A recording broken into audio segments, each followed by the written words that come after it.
नमस्कार, मैं आत्मप्रकाश वर्मा आपका स्वागत करता हूं आपके अपने यूट्यूब चैनल क्यूरियस आईएएस पर, जहां आज हम डिस्कस करेंगे बजट के बारे में। क्योंकि हम जानते हैं अभी 23 जुलाई को जो है बजट जो है वो प्रस्तुत किया गया है। बजट जो है वो सदन में प्रस्तुत किया गया है, तो उसके बारे में हम जानेंगे। ठीक है, तो सबसे पहले जानते हैं थोड़ा बहुत कि बजट है क्या। तो बजट क्या होता है? एक एस्टिमेशन होता है। ठीक है, एक एस्टिमेशन होता है कि जो गवर्नमेंट के पास जो पैसे हैं वो कहाँ से आएंगे और किन मदों में जो है वो खर्च किए जाएंगे। ठीक है, तो ये एक फाइनेंशियल ईयर का एक पूरा स्टेटमेंट होता है कि एक फाइनेंशियल ईयर में कितना कहाँ से हमें गवर्नमेंट को प्राप्त होगा और किन मदों पे गवर्नमेंट उनको खर्च करेगी, वो जो पैसे आई हैं उनको खर्च करेगी। ठीक है, और इसका प्रावधान जो है, पहली बात तो है जो हम बजट बजट कहते हैं ना, तो बजट का अगर हम कॉन्स्टिट्यूशन के उसमें देखें तो बजट में कॉन्स्टिट्यूशन में कहीं भी बजट शब्द का उल्लेख नहीं है। ठीक है, उसमें आर्टिकल 112 जो है, ठीक है, 112 आर्टिकल जो 112 है उसमें इसे एनुअल फाइनेंशियल स्टेटमेंट कहा जाता है। ठीक है, तो ये बजट की भाषा में इसको एनुअल फाइनेंशियल स्टेटमेंट कहते हैं। ठीक है, तो हम जानते हैं जो फर्स्ट बजट जो है इंडिया में वो कब इंट्रोड्यूस किया गया था। वो 7 अप्रैल 1860 में इंट्रोड्यूस किया गया था जेम्स विल्सन के द्वारा। ठीक है, और अगर हम बात करें इंडिपेंडेंट इंडिया में जो पहला बजट था वो इंट्रोड्यूस किया गया था, जो हम अगर जनरल बजट की बात करें, ठीक है, तो इंट्रोड्यूस किया गया था आर के शनमुखम चेट्टी जी के द्वारा नवंबर 26, 1947 को। ठीक है, तो अगर हम इंडिया में पहली बार बजट की बात करें कब प्रस्तुत किया गया, तो 7 अप्रैल 1860 को जेम्स विल्सन के द्वारा। अगर हम आज़ाद भारत में बात करें पहली बार आर के शनमुखम चेट्टी जी के द्वारा 26 नवंबर 1949 को बजट जो है वो प्रस्तुत किया गया है। ठीक है, और जो सी डी देशमुख साहब थे, ठीक है, सी डी देशमुख साहब जो पहले फाइनेंस मिनिस्टर थे जिन्होंने बजट को हिंदी में भी प्रिपेयर किया। ठीक है, और ये 1955-56 के बजट को उन्होंने हिंदी में भी प्रिपेयर किया था। ठीक है, तो आगे जानते हैं, नेक्स्ट स्लाइड में चलते हैं। अब बात करें हम नंबर ऑफ टाइम्स की बात करें कि किसने कितने बार जो है बजट को प्रस्तुत किया है। ठीक है, तो जहाँ तक निर्मला सीतारमण जी की बात है तो वो इनका इंटरिम बजट जो है उसको मिला के ये उनका 7वां बजट था। ठीक है, जो बजट 2024-25 जो है वो अगर हम पिछले इसी साल जो इंटरिम बजट जो उन्होंने पेश किया उसको मिलाकर ये 7वां उनका बजट था। ठीक है, और अगर हम सबसे ज़्यादा बार बात करें तो सबसे ज़्यादा बार मोरारजी देसाई जी ने यूनियन बजट जो है प्रस्तुत किया है 10 बार। ठीक है, और अगर हम बात करें सबसे लंबी स्पीच की, टाइम के हिसाब से सबसे लंबी जो स्पीच थी वो निर्मला सीतारमण जी के द्वारा ही ये 2021 और 22 का जो बजट था उसके दौरान जो है दी गई थी। वो स्पीच थी 2 घंटे और 42 मिनट की स्पीच थी। ठीक है, और ये पहला पेपरलेस बजट भी था उनका, जो 2021-22 में जो बजट आया था वो पहला, इंडिया का पहला पेपरलेस बजट जो है वो प्रस्तुत किया गया था। तो ये एक इम्पोर्टेंट चीज़ है, नोट है, उसको याद रखना। ठीक है, अब आते हैं, हम देखते हैं बजट में जो पैसे हैं, जो बजट में हम जानते हैं बजट क्या है, एस्टिमेशन है साल भर कितना पैसा आएगा और कहाँ पर कैसे हम खर्च करेंगे। तो उसमें देखते हैं सबसे ज़्यादा पैसा कहाँ से आता है। तो गवर्नमेंट के पास सबसे ज़्यादा पैसा जो आता है वो आता है बोरोइंग से, उधारी से। ठीक है, उसका बजट का 27% जो है वो उधारी से आता है। ठीक है, सबसे ज़्यादा आता है बोरोइंग से, जो उधार लेती है गवर्नमेंट। ठीक है, उसके बाद इस बार दूसरे नंबर पे है इनकम टैक्स, जो 19% जो बजट है उसका 19% जो है वो कवर करेगा। पिछली बार इनकम टैक्स का पार्ट आई थिंक 15% के आसपास था, कि इनकम टैक्स से जो टोटल गवर्नमेंट का पैसा आता था वो कितना आता था, वो आता था 15%। और इस बार वो हिस्सा देखा जाए तो 4% बढ़ गया, 19% हो गया। मतलब जो इनकम टैक्स है वो संभवतः ज़्यादा पे करना पड़ेगा। ठीक है, और उसके बाद जो तीसरा नंबर है, तीसरा है जीएसटी और अदर्स से, जहाँ से 18% का जो है वो शेयर होगा जीएसटी और अदर्स टैक्सेस का। ठीक है, कई बार एग्जाम में पूछ लिया जाता है, इसको आपको ध्यान रखना है, नोटिस ये आपको नोट करके रखना है। ठीक है, कि कभी कभी एग्जाम में पूछ लिया जाता है कि किन मदों से गवर्नमेंट के पास सबसे ज़्यादा पैसा आता है, इनकम टैक्स, जीएसटी या कॉर्पोरेशन टैक्स का। ठीक है, ये सारे ऑप्शन आपको एग्जाम्पल में उसमें आते हैं जो क्वेश्चन में, ये इंपॉर्टेंट है, आप इसको देख लीजिएगा। ठीक है, कॉर्पोरेशन टैक्स की बात करें तो ये इस बार है 17%, जो पैसा आएगा गवर्नमेंट के पास उसमें से 17% आएगा कॉर्पोरेशन टैक्स से, जो कि पिछली बार, ये पिछले साल अगर बात करें तो ये 15% के आसपास था। ठीक है, तो कॉर्पोरेशन टैक्स जो था 2023-24 के बजट में वो जो आमद थी, पैसे की आमद थी, वो 15% थी, ठीक है। इस बार 17% है। और लेकिन जो इनकम टैक्स से आमद थी वो भी 15% थी, लेकिन इस बार कितनी आमद हो गई है, 19% हो गई है, ठीक है। और अगर नॉन टैक्स रिसिप्ट की बात करें तो उसमें से 9% जो है आएगा। और यूनियन एक्सरसाइज की बात करें, यूनियन एक्सरसाइज ड्यूटीज जो है उससे 5%, कस्टम से 4%, और जो नॉन डेबिट कैपिटल रिसिप्ट है उससे 1% आएगा, ठीक है। अब चलते हैं आगे, देखते हैं कि गवर्नमेंट जो है किन मदों में पैसा जो है ये खर्च करेगी, जो गवर्नमेंट के पास पैसा आता है, ठीक है। तो उसमें सबसे ज़्यादा कहाँ पर गवर्नमेंट जो है वो खर्च करती है, तो सबसे ज़्यादा खर्च होता है, गवर्नमेंट जो खर्च करती है, जो गवर्नमेंट यूनियन गवर्नमेंट के पास जाता है, उसमें स्टेट का जो टैक्सेस में जो स्टेट का शेयर है उसमें सबसे ज़्यादा 21% जो है वो खर्च होता है, ठीक है। और दूसरा नंबर आता है जो इंटरेस्ट पेमेंट है, जो गवर्नमेंट ने उधारियां ली हैं। अभी पिछले पेज में आपने देखा कि गवर्नमेंट जो है 27% इस बार बजट में तकरीबन कहाँ से लेगी, बोरोइंग से होगी। तो जो वही जो बोरोइंग होती है उसमें इंटरेस्ट भी पे करना होता है, ठीक है। तो उस इंटरेस्ट में गवर्नमेंट को पे करना पड़ता है बजट, जो जितना बजट है उसका 19%, ठीक है।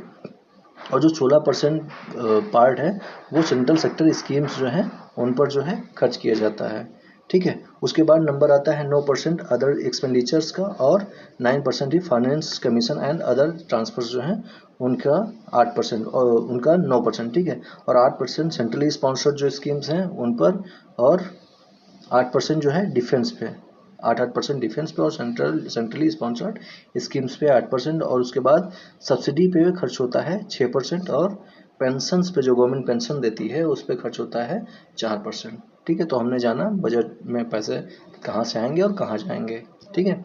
अब आगे बढ़ते हैं, नेक्स्ट पेज में हम देखते हैं इस बार बजट की थीम में 4 चीज़ें इंक्लूड है। कौन कौन सी चीज़ें 4? एम्प्लॉयमेंट, स्किलिंग, एमएसएमईज और मिडिल क्लास, ठीक है। ये थीम है बजट की, ठीक है। अब आते हैं प्रायोरिटीज़ को देखते हैं, ठीक है। तो इस बार बजट में मेनली 9 प्रायोरिटीज़ जो हैं वो रखी गई हैं। 9 प्रायोरिटीज़ कौन कौन सी हैं? Productivity and resilience in agriculture, agriculture में जो प्रोडक्टिविटी है उसको बढ़ाना है, और क्लाइमेट जो चेंज हो रहा है उससे निपटने के लिए प्रावधान करने हैं, वो सारी चीज़ें, ठीक है। और सेकेंड है एम्प्लॉयमेंट एंड स्किलिंग। जानते हैं इस समय इंडिया में एम्प्लॉयमेंट की बहुत बड़ी समस्या है, ठीक है। तो उससे निपटने के लिए कुछ प्रावधान जो है वो किए गए हैं इसमें। और थर्ड है inclusive human resource development and social justice, ठीक है। और फोर्थ है मैन्युफैक्चरिंग एंड सर्विसेज। फिफ्थ है अर्बन डेवलपमेंट। सिक्स है एनर्जी सिक्योरिटी। आपने अभी देखेंगे कुछ जो न्यूक्लियर पावर प्लांट्स हैं उनके बारे में बात की गई है, ठीक है। और जो हमारा सेवेंथ है, ठीक है, वो है इंफ्रास्ट्रक्चर, ठीक है। उस पर भी बहुत सारा जो पैसा जो है वो उसके लिए रखा गया इंफ्रास्ट्रक्चर के लिए, ठीक है। जैसे आंध्रा के लिए अलग से प्रावधान किया गया इंफ्रास्ट्रक्चर डेवलपमेंट के लिए, ठीक है। Innovation, research and development. Next है नेक्स्ट जनरेशन रिफॉर्म्स। तो ये 9 प्रायोरिटीज़ हैं इस बार के बजट में, ठीक है। तो हम एक वन बाई वन सारी प्रायोरिटीज़, जो 9 प्रायोरिटीज़ हैं उनके बारे में डिस्कस करते हैं वन बाई वन, ठीक है, कम शब्दों में कम टाइम में, ठीक है। तो इसमें क्या होगा, इसमें क्या किया जाएगा, जो पहली प्रायोरिटी क्या है, productivity and resilience in agriculture, ठीक है। तो उसमें कैसे किया जाएगा, तो जो एग्रीकल्चर में रिसर्च है, जो ट्रांसफॉर्म रिसर्च है उस पर फोकस किया जाएगा। और जो कुछ न्यू वैरायटीज़ हैं, ठीक है, जो हम जानते हैं क्लाइमेट चेंज हो रहा है, तो उससे निपटने के लिए जो क्लाइमेट रेजिलियंट और हाई यील्डिंग 109 जो नई हाई यील्डिंग और क्लाइमेट रेजिलियंट जो वैरायटीज़ हैं, 32 जो फील्ड और हार्टिकल्चर क्रॉप्स हैं उनकी वैरायटी जो हैं उनको फार्मर्स को प्रोवाइड कराया जाएगा, कल्टीवेशन के लिए फार्मर्स को प्रोवाइड कराया जाएगा, ठीक है। और थर्ड चीज़ है नेचुरल फार्मिंग। नेचुरल फार्मिंग क्या होगा, जो 10,000 need based bio input resource centres हैं वो इस्टेब्लिश किए जाएंगे, ठीक है। और mission for pulse and oil seeds. और चौथी चीज़ जो बात की गई है वो पल्स और ऑयल सीड में वो आत्मनिर्भरता की बात की गई कि हम आत्मनिर्भर जो है बनने की कोशिश करेंगे, ठीक है। और vegetable production and supply chains की बात करेंगे। हम जानते हैं जो वेजिटेबल्स होते हैं पेरिसेबल होती हैं, बहुत जल्दी जो है वो ख़राब हो जाती हैं, तो उनको बचाने के लिए उनसे मैक्सिमम जो है मतलब कम से कम नुकसान हो उसके लिए सप्लाई चेन और स्टोरेज पे फोकस किया जाएगा, ठीक है। उसके बाद digital infrastructure and digital public infrastructure की बात करें तो उसके थ्रू क्या होगा, डिजिटल क्रॉप सर्वे कराया जाएगा। खरीफ, इस बार की जो खरीफ की फसल है, ठीक है, वो 400 डिस्ट्रिक्ट में उसका डिजिटल क्रॉप सर्वे कराया जाएगा, ठीक है।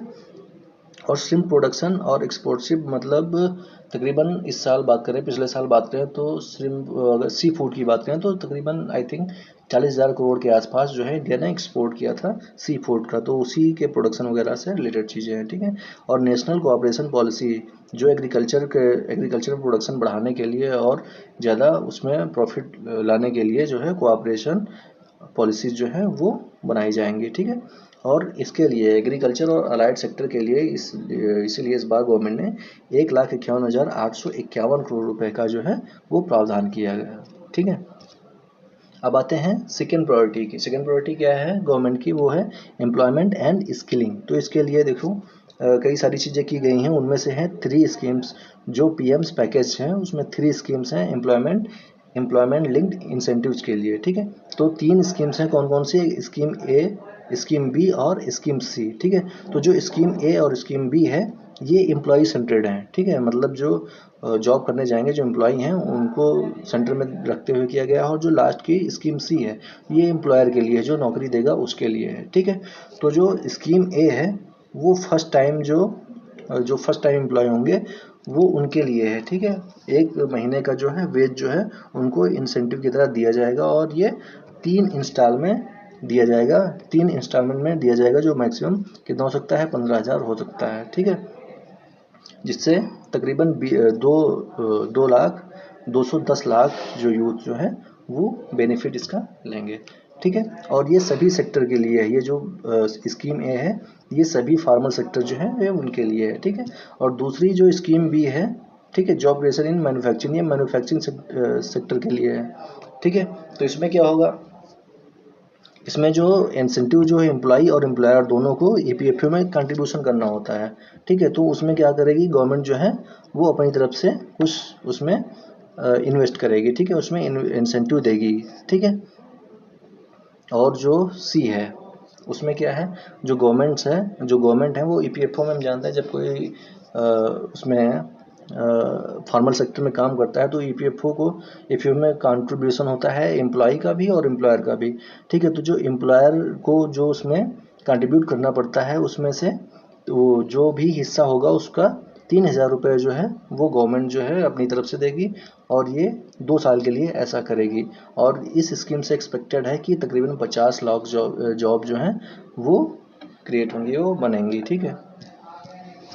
फिर नेक्स्ट आते हैं, नेक्स्ट क्या है कि जो वुमेन का पार्टिसिपेशन है, ठीक है, महिलाओं का पार्टिसिपेशन जो है वो बढ़े, महिलाएं जो है भागीदारी, काम में भागीदारी महिलाओं की बढ़े, उसके लिए क्या होगा, इंडस्ट्री के साथ कोलैबोरेशन करके जो वुमेन हॉस्टल्स हैं वो बनाए जाएंगे और क्रीचेस बनाए जाएंगे, ठीक है, ताकि वुमेन का जो वर्क में जो पार्टिसिपेशन है वो क्या हो, इंक्रीज हो, बढ़े, ठीक है। और अगर हम स्टूडेंट्स की बात करें तो 7.5 लाख तक की गारंटीड लोन जो है वो गवर्नमेंट प्रोमोटेड फंड्स जो है वो दिया जाएगा और इससे तकरीबन 25,000 छात्र जो हैं हर साल जो हैं वो लाभान्वित होंगे, ठीक है। और अगर मान लीजिए कोई हायर एजुकेशन लेना चाहता है डोमेस्टिक इंस्टीट्यूशंस में, ठीक है, तो उसके लिए 10 लाख तक की लोन जो है उसका सपोर्ट, 10 लाख लोन तक का सपोर्ट जो है वो गवर्नमेंट जो है करेगी, ठीक है।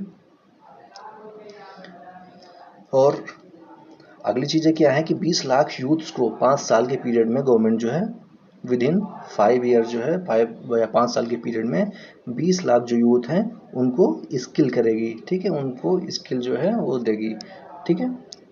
और 1,000 जो आईटीआईज हैं, ठीक है, उनको अपग्रेड किया जाएगा, हब एंड स्पोक अरेंजमेंट में जो है इनको अपग्रेड किया जाएगा, ठीक है। नेक्स्ट आते हैं प्रायोरिटी थर्ड में। अगर हम थर्ड प्रायोरिटी की बात करें जो कि है inclusive human resource development and social justice, तो इसमें एक स्कीम है पूर्वोदय विकास भी विरासत भी। तो इसमें क्या किया जाएगा, जो ईस्टर्न पार्ट है जो बिहार झारखंड वेस्ट बंगाल उड़ीसा आंध्र प्रदेश जो कवर करते हैं, ठीक है, उसमें जो इकोनॉमिक अपॉर्चुनिटीज जो हैं वो जनरेट हो उसके लिए जो है इनको एंडोमेंट दिया जाएगा, इनको जो है प्रोत्साहन दिया जाएगा, ठीक है। और अगर बात करें अमृतसर कोलकाता इंडस्ट्रियल कॉरिडोर, एक अमृतसर और कोलकाता इंडस्ट्रियल कॉरिडोर जो है वो डेवलप किया जाएगा, और एक नोड जो है गया में एक नोड इंडस्ट्रियल नोड जो है वो जो है डेवलप किया जाएगा, ठीक है। और प्रधानमंत्री एक अगर जनजाति उसके बारे में देखा जाए, ठीक है, तो एक स्कीम है प्रधानमंत्री जनजाति उन्नत ग्राम अभियान, ठीक है। तो इसके द्वारा क्या किया जाएगा, जो 63,000 गाँव हैं, 63,000 जो ट्राइबल कम्युनिटीज़ के गांव हैं, इसमें रहने वाले जो 5 करोड़ ट्राइबल पीपल हैं, उनके लगभग 5 करोड़ जो ट्राइबल लोग हैं, उनके सोशल और इकोनॉमिक कंडीशन को बेटर करने की, इम्प्रूव करने की कोशिश जो है की जाएगी, ठीक है। और मोर देन 100 से ज़्यादा जो है इंडिया पोस्ट पेमेंट बैंक्स जो हैं वो नॉर्थ ईस्ट रीजन में जो है वो सेटअप की जाएंगी, ठीक है। आते हैं आंध्र प्रदेश के लिए, जो अलग से प्रावधान किया गया है, जो उसके आंध्रा को एक अलग से असिस्टेंट प्रोवाइड करने के लिए एक बजट में अलग से प्रावधान किया गया है। तो उसमें क्या है, जो फाइनेंशियल सपोर्ट है, जो आंध्रा के लिए फाइनेंशियल सपोर्ट है वो 15,000 करोड़ का है 2000 फाइनेंशियल ईयर 2024-25 के लिए, ठीक है। और एक जो इरिगेशन प्रोजेक्ट है, ठीक है, पोलावरम, ठीक है, तो उसको कंप्लीट करने की बात की गई है ताकि फूड सिक्योरिटी जो है वो इंश्योर हो सके, ठीक है। और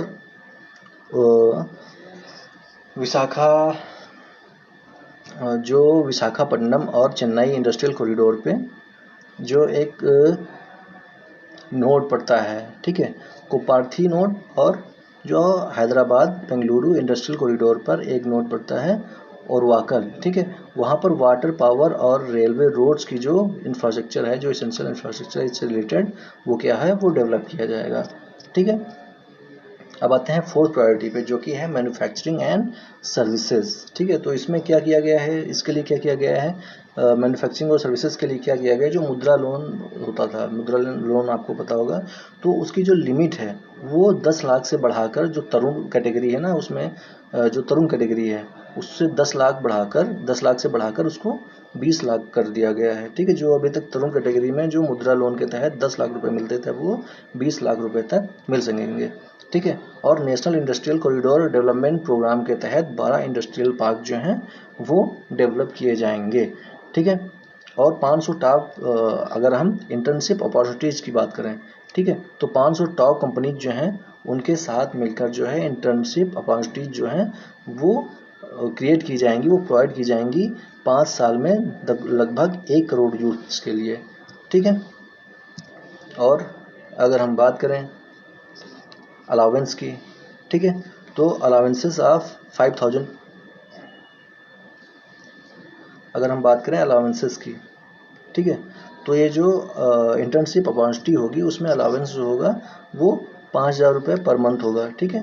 और वन टाइम असिस्टेंस जो है सेंट्रल की तरफ से दिया जाएगा, कितना, वन टाइम जो असिस्टेंस है वो 6,000 रुपये होगी, जो कि दिया जाएगा CSR फंड के तहत। और ये CSR फंड क्या है, ये है, इसका फुल फॉर्म होता है CSR, मतलब कारपोरेट सोशल रिस्पॉन्सिबिलिटी, ठीक है। जो सभी इंडस्ट्रीज़ हैं वो इसमें कंट्रीब्यूट करती हैं, ठीक है, सभी का कोई वो अब एक फंड जो है वो देना पड़ता है सोशल रिस्पॉन्सिबिलिटीज़ को लेकर, ठीक है, क्योंकि वो जो सोसाइटी के जो रिसोर्सेज यूज कर रहे हैं, इसलिए उनकी रिस्पॉन्सिबिलिटी बनती है कि सोसाइटी के लिए कुछ जो है अपनी रिस्पॉन्सिबिलिटी जो है वो अदा करें, ठीक है। प्रायोरिटी नंबर 5 देखते हैं, अर्बन डेवलपमेंट, ठीक है। तो अर्बन डेवलपमेंट में क्या बात की गई है तो उसको देखते हैं। स्ट्रीट मार्केट, ठीक है, तो स्ट्रीट मार्केट में देखते हैं क्या है कि जो सिलेक्टेड सिटीज़ हैं उसमें क्या होगा, 100 वीक्स हाट जो है, जो सिलेक्टेड सिटीज़ हैं उसमें वीकली लगने वाली हाट जो है 100 वीकली हाट, मतलब 100 जो वीकली हार्ट्स हैं या कई स्पेशल फूड हब्स जो हैं वो डेवलप किए जाएंगे, ठीक है। और जो सिटीज़ जिनकी आबादी 30 लाख से ज़्यादा है, ठीक है, ऐसी 14 सिटीज़ जिनकी आबादी 30 लाख से ज़्यादा है, उनमें ट्रांजिट ओरिएंटेड डेवलपमेंट प्लान जो है उनके लिए बनाया जाएगा, ठीक है। 6 प्रायोरिटी की बात करते हैं, एनर्जी सिक्योरिटी, ठीक है। तो इसमें क्या होगा, एनर्जी सिक्योरिटी में क्या है, तो initiative with private sector nuclear energy, इसमें न्यूक्लियर एनर्जी के लिए प्राइवेट सेक्टर के साथ भी भागीदारी की बात की गई है, ठीक है। तो जो प्राइवेट सेक्टर के साथ भारत स्मॉल रिएक्टर्स जो हैं उनकी वो सेटअप किए जाएंगे, ठीक है। और जो भारत स्मॉल मॉड्यूलर रिएक्टर और जो नई टेक्नोलॉजी हैं उन पर R&D जो है वो की जाएगी, ठीक है। और अगर हम बात करें AUSU थर्मल पावर प्लांट्स की, ठीक है, तो AUSU क्या है? AUSU का फुल फॉर्म होता है advanced ultra super critical thermal power plant, ठीक है। तो इसके लिए एक ज्वाइंट वेंचर होगा NTPC और भेल का, ठीक है, जो कि सेटअप करेंगी एक फुल स्केल 800 मेगावाट की कमर्शियल जो है वो पावर प्लांट का सेटअप करेंगी, ठीक है। फिर आते हैं 7th प्रायोरिटी जो कि है इंफ्रास्ट्रक्चर, ठीक है। तो इंफ्रास्ट्रक्चर के लिए इस बार बजट में कितना एलोकेट किया गया है? 11,11,111 करोड़ रुपए जो है इंफ्रास्ट्रक्चर के लिए जो है वो रखा गया है, ठीक है। और जो long term interest free loans है स्टेट्स के लिए, उसके लिए 1.5 लाख करोड़ रुपए का प्रावधान किया गया है, ठीक। और जो प्रधानमंत्री ग्राम सड़क योजना है उसका फेज 4 जो है वो स्टार्ट होगा और उसके तहत 25,000 जो रूरल हैबिटेशंस हैं उनको ऑल वेदर कनेक्टिविटी वाली जो रोड्स हैं उनके थ्रू जो है कनेक्ट किया जाएगा, ठीक है। अब हम टूरिज्म की बात करते हैं, ठीक है। तो टूरिज्म के मामले में देखते हैं तो जो विष्णुपद टेम्पल कॉरिडोर और महाबोधि टेम्पल कॉरिडोर जो है वो डेवलप किए जाएंगे, जो काशी विश्वनाथ टेम्पल कॉरिडोर है उसकी तर्ज पे, ठीक है। जैसे Kashi Vishwanath temple corridor develop किया गया है उसी की तरह जो विष्णुपद टेम्पल कॉरिडोर है और महाबोधि टेम्पल कॉरिडोर जो है वो डेवलप किए जाएंगे, ठीक है। हम जानते हैं राजगीर जो हिंदू बुद्धिस्ट और जैन्स के लिए एक इम्पॉर्टेंट प्लेस है रिलीजन के दृष्टिकोण से, ठीक है। तो उसके भी डेवलपमेंट का काम जो है वो किया जाएगा, ठीक है।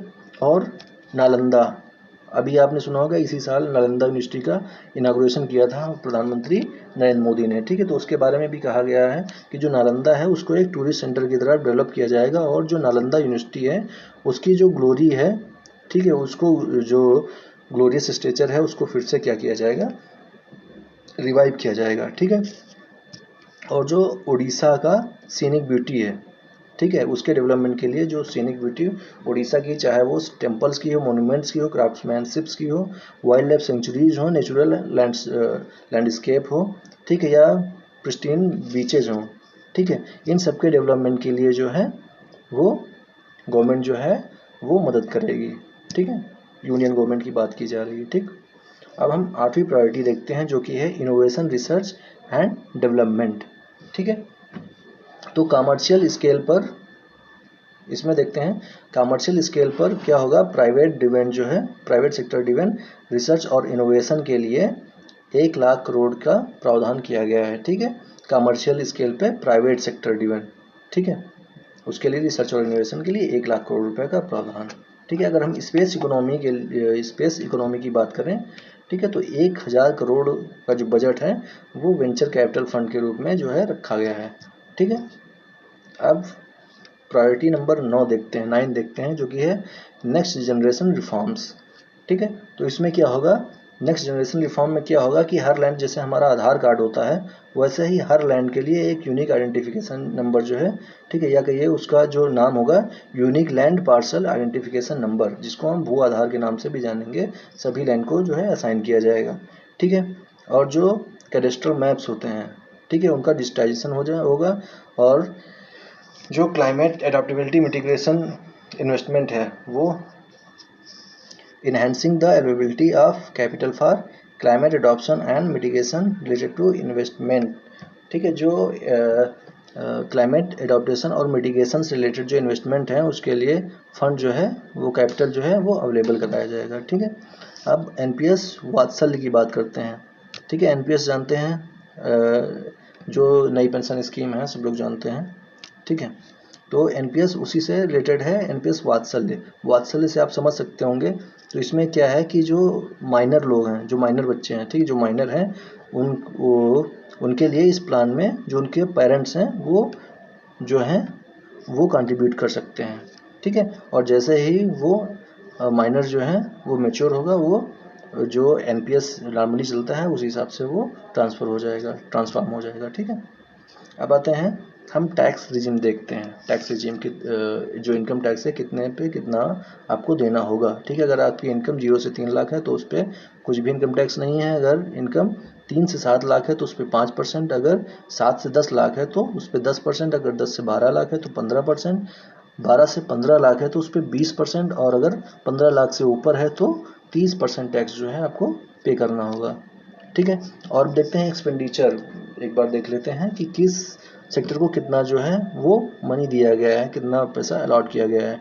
ठीक है, तो अगर हम डिफेंस की बात करें तो डिफेंस सेक्टर को दिया गया है 4,54,773 रुपए जो है डिफेंस को दिया गया है। रूरल डेवलपमेंट के लिए 2,65,808 रुपए।